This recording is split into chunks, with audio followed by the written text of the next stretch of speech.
2 cup আটা, 1 চামচ লবণ,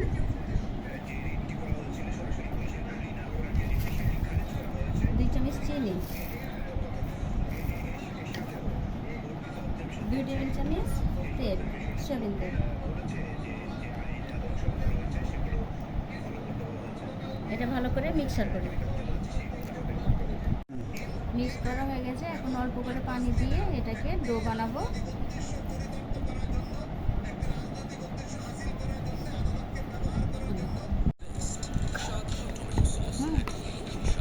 এই আমার ডো তৈরি। এখন এটা মাখাইয়া 10 মিনিট রেখে দিলাম। তারপরে পরবর্তী উপকরণগুলো করি। 2টা পেঁয়াজ কুচি, সামান্য একটু লবণ, চাট মশলা, জানিয়েছিলেন যে তারা আজকে ঢাকা চট্টগ্রাম মহাসড়কের উটবাড়ি মিশরোড এলাকায় তারা অবস্থান করবেন। 2টা শুকনো মরিচ আমরা যেটুকু জানতে পেরেছি তারা সেখানে ভালো করে মাখাইয়া বিভিন্ন জায়গায় আমরা এটা মাখানো শেষ হয়ে গেছে। এখন ডিম দিলাম, ভালোভাবে মিক্সার করে সমাধানের দিকে এগিয়ে যান। এই সরকারের কাছ থেকে যেন একটা সমাধান হয় সেটাই তারা প্রত্যাশা করছেন। তো সবকিছু মিলিয়ে বলা যায় যে কুমিল্লার পরিস্থিতি এখন পর্যন্ত উৎকণ্ঠা থাকলেও এই আমার আটা মাখানি হয়ে গেছে 10 মিনিট হয়ে গেছে। আটা মাখানি অনেক সুন্দর নরম হয়েছে।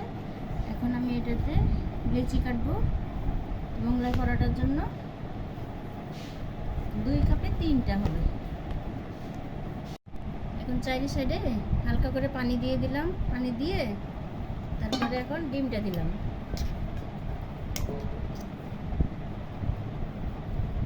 ডিমটা একটু ছড়ায় নেই।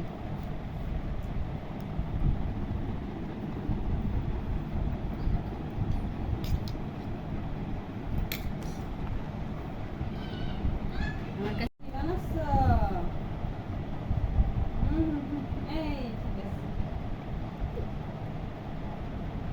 চারি সাইড থেকে 4টা ভাঁজ দিয়ে দিতে হবে। তারপরে টিপে লক করে দিতে হবে।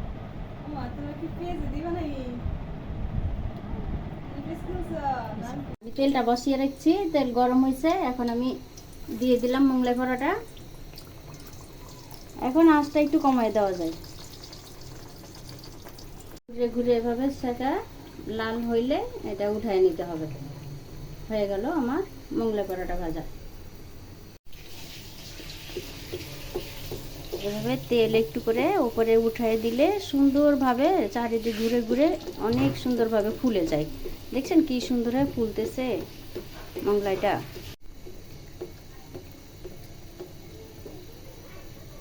আমার এটা ভাজা হয়ে গেছে, ফুলে উঠেছে সুন্দরভাবে। ভাজাও কমপ্লিট। দেখেন কালারটা কি সুন্দর হয়েছে। আমার মোগলাই পরোটা ভাজা কমপ্লিট হয়েছে। এখন পরিবেশন করতে হবে।